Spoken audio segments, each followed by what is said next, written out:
దుఃఖాలు, కూలిపోతున్న జీవితాలు అవే మనకు సందేశాలు ఇస్తూ ఉన్నాయి.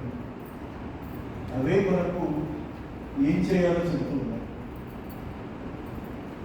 యుద్ధం మామూలుగా ఒక ప్రముఖ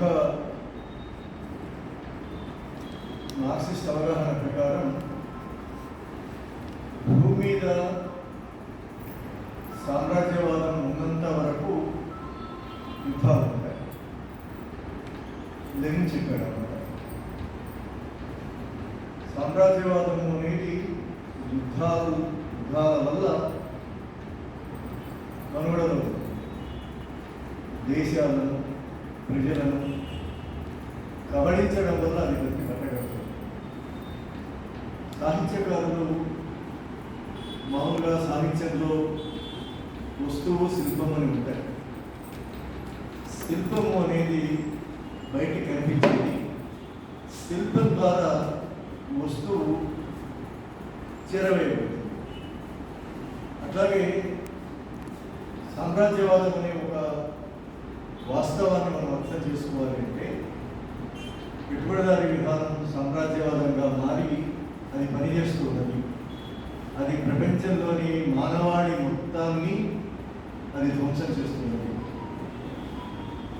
అది అర్థం చేసుకోవాలి అంటే దాని వ్యక్తీకరణ అయిన అత్యంత దుర్మార్గమైన, అత్యంత అమానవీయమైన యుద్ధము అనే దాని వ్యక్తీకరణ, అంటే దాని రూపాన్ని మనం తెలుసుకున్నామంటే సామ్రాజ్యవాదాన్ని అర్థం చేసుకోవచ్చు. కానీ యుద్ధం అనేది సామ్రాజ్యవాదానికి సంబంధించిన రూపం మాత్రమే కాదు, దాని సారమే యుద్ధం.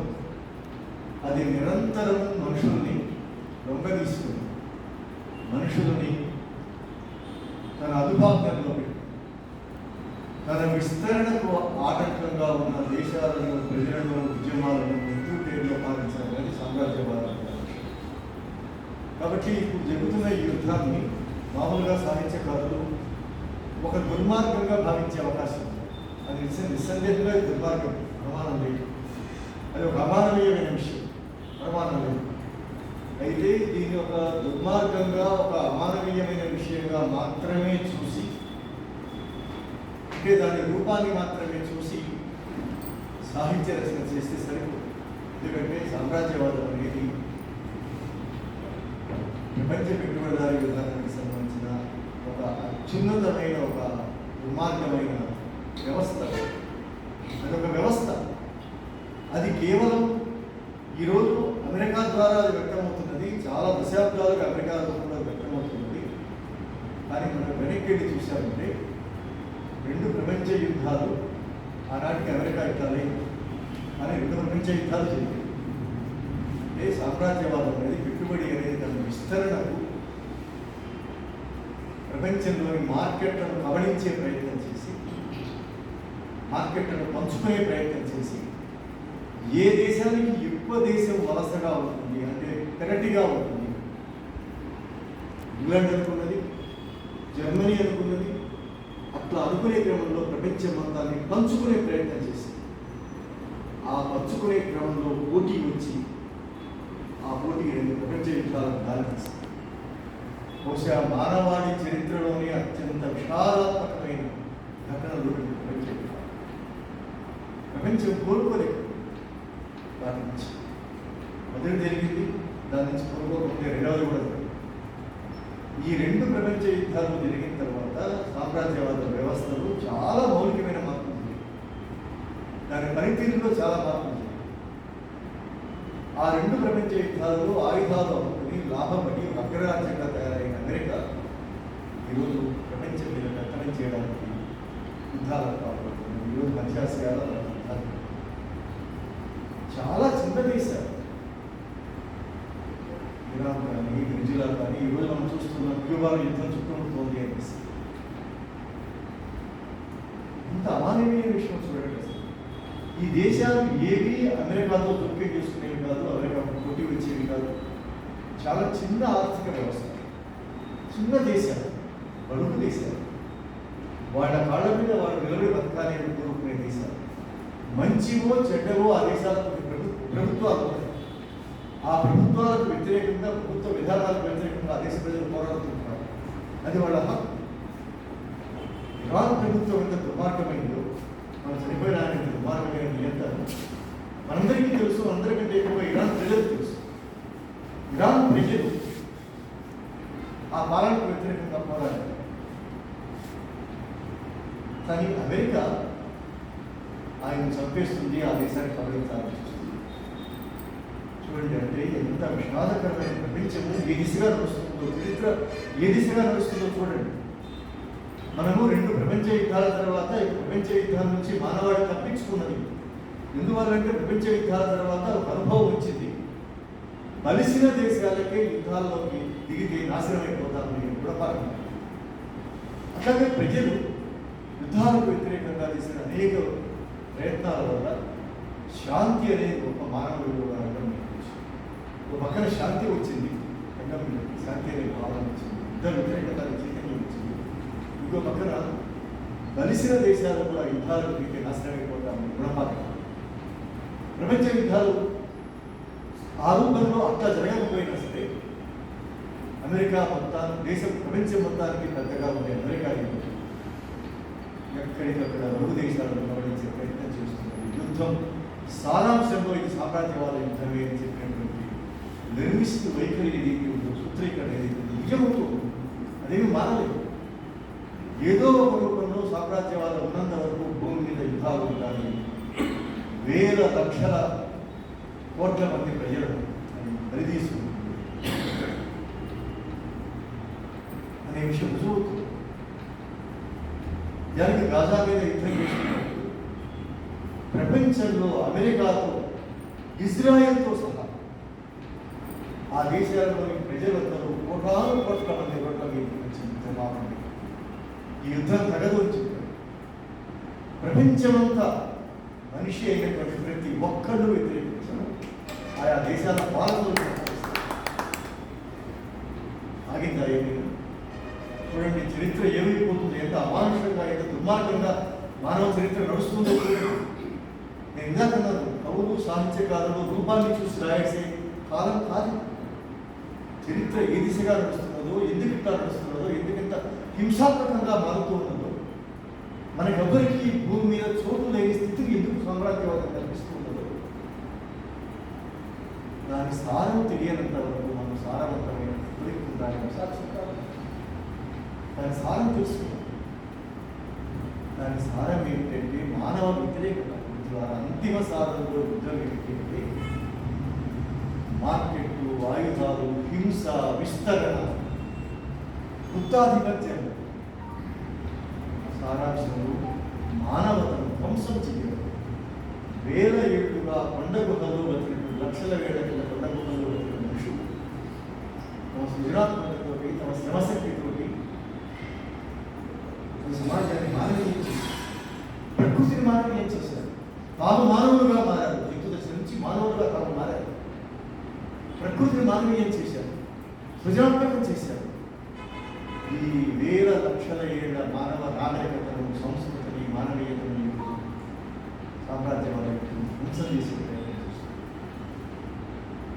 నా వరకు నేనైతే కవిత్వం గురించి, సాహిత్యం గురించి నేను ఏమనుకుంటానంటే, చాలా నిర్వచనాలు ఇస్తాను, చాలా సిద్ధాంతాలు ఉంటాను. నేను ఏమనుకుంటానంటే, సాహిత్యం అన్నా, ముఖ్యంగా కవిత్వం అన్నా దుఃఖము, ఆగ్రహము మాత్రమే సాహిత్యం. ఇక్కడ నీకు దుఃఖం కలగకపోతే, మానవాళి పట్ల ప్రేమ కలగకపోతే, ఆ మానవాళిని, ఆ ప్రేమను ధ్వంసం చేస్తున్న ఆధిపత్య శక్తుల మీద, సామ్రాజ్యవాదం మీద, రాజ్యం మీద, మనం అమెరికా వాడి మీద రాళ్ళు వేసుకోవడం చాలా పేరు. చంద్రబాబు నాయుడిని విమర్శించాలంటే చాలా కష్టం, చాలా భయం వేస్తుంది. నరేంద్ర మోడీ గారిని ఏమైనా అంటే ఎక్కడ జైల్లో దోస్తాడని భయం వేస్తుంది.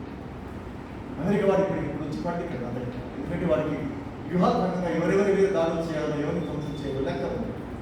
నరేంద్ర మోడీ గారు నిస్సిగ్గుగా లొంగిపోయాడు. కాబట్టి ఇండియాలో వస్తే మనకు గ్యాస్ సమస్య మాత్రమే వస్తుంది, మన మీద అయితే బాంబులు పడదు. కాబట్టి మనం నరేంద్ర మోడీని విమర్శించాలి, చంద్రబాబు నాయుడిని విమర్శించాలి, రేవంత్ రెడ్డిని మనం నిలదీయలేము. కానీ రాజ్యం అన్నా, సామ్రాజ్యవాదం అన్నా, పెట్టుబడికి, మార్కెట్కు సంబంధించిన క్రూరమైన వ్యవస్థలని, అత్యంత క్రూరమైన వ్యవస్థలని మన మనుషులం కాబట్టి వాటిని వ్యతిరేకించాలి. మనకు మనుషుల పట్ల ప్రేమ ఉంది కాబట్టి వాటిని ద్వేషించాలి. కాబట్టి దుఃఖము, ఆగ్రహము మాత్రమే కవిత్వానికి సంబంధించిన మౌలికమైన న్యూస్. నీకు దుఃఖమే కలగకపోతే కవిత్వం రాయలేదు. నీకు ఆగ్రహమే కలగకపోతే ఈ ఒక్క అక్షరం కూడా పెంచలేదు. కాబట్టి ఈరోజు సామ్రాజ్యవాదం పట్ల రక్త మాంసాలతో ఆగ్రహం కాదు. దాని మీద మనకు ఒక్కటి ఆగ్రహం కాదు, నిరసన కాదు, కోపం కాదు, ఇది మంచిది కాదని తీర్పులు చెప్పడం కాదు, ఇది చెడ్డది అని ఫిర్యాదు చేయడం కాదు. అది మానవ వ్యతిరేకమైనది కాబట్టి దాన్ని ద్వేషించవలసినది, దాన్ని అంతం చేయవలసినది, దాన్ని నిర్మూలించవలసినది. ఈ భూమి మీద మనుషులు ఉంటారా? సామ్రాజ్యవాదం ఉంటుందా? ఈ భూమి మీద మానవత ఉంటుందా? యుద్ధం ఉంటుందా? అది తెలుసుకొని పదే పదే సవాళ్ళు వస్తుంది సామ్రాజ్యవాదం. కాబట్టి మిత్రులారా, మనందరం నోరున్న వాళ్ళము, రాయగల వాళ్ళము. మనం ఈ సారాన్ని ఎట్లా అర్థం చేసుకుంటాం? సామ్రాజ్యవాద యుద్ధ సారాన్ని ఎట్లా అర్థం చేసుకుంటాం? రాజకీయాలంటే ఏమో కాదు. రాజకీయాలంటే యుద్ధానికి కొనసాగింపు, రాజకీయాల కొనసాగింపు, రాజకీయాల కొనసాగింపు. ఆ రాజకీయాలలో భాగంగానే నిశ్చితుగా ఈరోజు ప్రపంచంలో ఎవ్వడు కూడా అమెరికా నుంచి ఆశ్రయం పొందుతున్న వాళ్ళు, లాభాలు పొందుతున్న వాళ్ళు, కుమ్మక్కైన వాళ్ళు, దళారీగా పనిచేసేవాళ్ళు ఎవ్వరు కూడా ఈరోజు అమెరికాలో నిలేసి తీసే పరిస్థితి లేదు. ఒక్కడు కూడా అడిగే పరిస్థితి లేదు. ఏమిటి రాని నిర్మార్గం అసలు? నీవెందుకు మనుషుల మీద కాలు దూకుతున్నావు? దేశాలను ఎందుకు కబడిస్తున్నావు? అసలు నీ అంతు తెలుస్తామని ఒక్క దేశం కానీ ఎవడి మీద పడ్డాడో వారు కన్నీళ్లు కాల్చవలసిన, వారు ప్రతిఘటించవలసిన, వారికి చేతనైన పద్ధతిలో వాడు మూర్ఖులే కావచ్చు. ఇరాన్ వాళ్ళు తెలివైన వాళ్ళు కాదు, లొంగిపోయిన వాళ్ళంతా తెలివైన వాళ్ళు కాదు. ప్రపంచం ఎట్లా నడుస్తుందంటే మిత్రులారా, లొంగిపోయిన వాళ్ళంతా తెలివైన వాళ్ళు, పోరాడే వాళ్ళు, చచ్చిపోయిన వాళ్ళందరూ కూడా తెలివి మారిన వాళ్ళంతా తయారైన స్థితి ఈ రోజులో. అందుకే ఎవరు ప్రశ్నించడం? అందరూ లొంగిపోయి ఉన్నారు. అసలు విషాదం ఏమిటంటే ఈరోజు ఒక పక్కన యుద్ధం ఉన్నది, ఇంకో పక్కన లొంగుబాటు ఉన్నది. ఇది కేవలం ప్రపంచానికి సంబంధించిన విషయమే కాదు. కానీ సూక్ష్మ రూపంలో చూసామంటే అన్ని స్థాయిలలో, అన్ని రంగాలలో ఒక భావజాలంగా లొంగుబాటు మారిపోయిన తర్వాత, లొంగుబాటు శ్లాఘించే వాళ్ళు, వైభవీకరించే వాళ్ళు తయారైన తర్వాత, లొంగుబాటు అనేది ఒక ఆర్థిక విధానంగా మారిపోయిన తర్వాత, ప్రపంచాలకు అంతర్గతంగా ఒక ఆర్థిక విధానం ఉంటుంది, ఒక విదేశీ విధానం ఉంటుంది. ఈ రెండు కలగలిసిపోయి లొంగిపోయిన తర్వాత, లొంగుబాటు భావజాలంగా మారిపోయాక ఎవ్వరు ఎవరిని ప్రశ్నించేది. కాబట్టి వాళ్ళు మూర్ఖులు అవుతారు. ఎవరైతే కబళించబడుతున్నారో, ఎవరైతే నాశనం అయిపోతున్నారో, ఎవరైతే వచ్చిన పద్ధతిలో, చేతైన పద్ధతిలో తిరగబడుతున్నారో వాళ్ళేమో తెలివి తక్కువ వాళ్ళు, మూర్ఖులని అనుకుంటారు. యుద్ధం చేసేవాళ్ళు, యుద్ధంలో తటస్థంగా ఉండేవాళ్ళు, యుద్ధాన్ని బలపరిచేవాళ్ళు చాలా నాగరిక సమాజాలుగా, నాగరిక దేశాలుగా తెలివైన వాళ్ళు ఉన్నారు. ఇది అన్ని చోట్ల చూస్తున్నాను. పోరాడేవాళ్ళు మూర్ఖులు అవుతున్నారు, లొంగిపోయిన వాళ్ళు చాలా అద్భుతమైన తెలివైన వాళ్ళు ఉన్నారు. ప్రజాస్వామ్య వాళ్ళు చట్టబద్ధంగా జీవించేవాళ్ళు, చట్టబద్ధంగానే యుద్ధాన్ని అంగీకరించగలిగే ఒక స్థితి కూడా ఈరోజు. మన సమస్య కాదు ఇలా, కేవలం గ్యాస్ సమస్య మాత్రమే. కాబట్టి ఈ స్థితిలో మిత్రులారా, మనం సాహిత్యకారులం కాబట్టి సాహిత్యము, కళలు అంటే ఏమో ఒక ఉత్తమాంశాల ప్రతిస్పందన.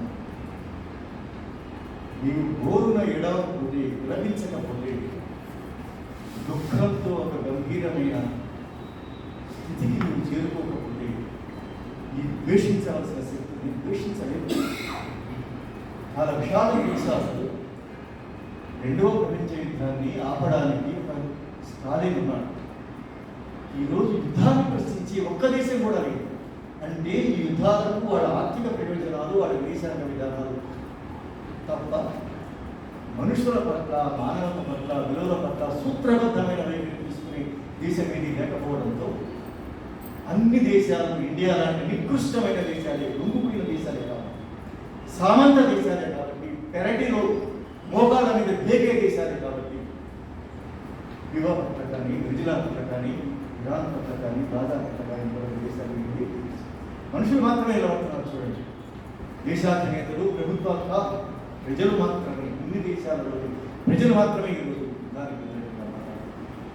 ప్రజలంతా గొప్పవాళ్ళు చూడండి, ప్రజలంతా గొప్పవాళ్ళు చూడండి. వాళ్ళు ఓడిపోవచ్చు, వాళ్ళకి ఈ ఆసరా లేకపోవచ్చు. స్టాలిన్ లాంటి మానవత మీద ఆధారపడ్డ, మానవతనే ఒక విదేశాంగ విధానంగా, మానవతనే ఒక అంతర్జాతీయ భావనగా, శాంతి ఒక మానవ విలువగా భావించే ఒక వ్యక్తి లేకపోవడం, అట్లాంటి ఒక రాజ్యం లేకపోవడం, అలాంటి ఒక చోటు లేకపోవడం భూమండలం మీద. అందుకే నిత్యం అవసరమైన మనిషిగా స్టాలిన్ మాత్రమే ఒక పక్కన యుద్ధం చుట్టుముడుతూ ఉన్నది, ఇంకొక పక్కన పరాజయాలు, పరాభవాలు జరుగుతూ ఉన్నాయి. నిత్యము ప్రజలెప్పుడు పరాభవానికి గురవుతుంటారు అన్ని రంగాలలో. నాయకులు లొంగిపోతూ ఉంటారు, ప్రజలు విద్రోహానికి గురవుతుంటారు. ఎక్కడైనా చూడండి, ఏ విషయంలో చూడండి. అప్పుడు నిలదీసి మాట్లాడే ఒక భావన లేకపోతే, చైతన్యం లేకపోతే ఎంత అమానుషంగా ఉంటుందో మనం చూస్తూ ఉన్నాం.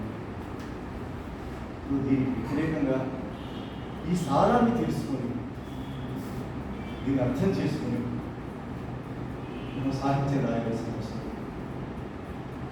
ఈరోజు సాహిత్యం అంటే ఎంత మాత్రమో వినోద క్రీడ కాదు, మన ఆత్మిక సంతోషం కాదు, మన పాండిత్య ప్రదర్శన అసలే కాదు. ఏడ్చే వాళ్ళతో కలిసి ఏడవడమే ఈరోజు సాహిత్యకారుల వివేకుల మొదటి కర్తవ్యం. నీకు చేతనైతే వారి దుఃఖాన్ని అమాపడానికి, వారితో కలిసి పోరాడడానికి, వాళ్ళకి చేయి ఇవ్వడానికి.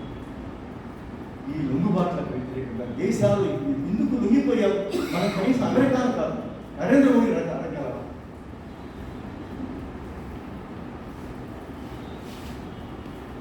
అది ఈరోజు మనం చేయవలసింది,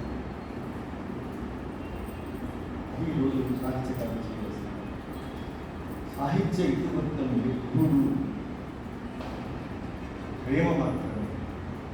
సాహిత్య ఇతివృత్తం ఎప్పుడు సౌజన్యం మాత్రమే. దాన్ని దెబ్బతీసే శక్తుల పట్ల ఎంత ఆగ్రహ ప్రకటన చేస్తాను అనేది మన ప్రభుత్వాన్ని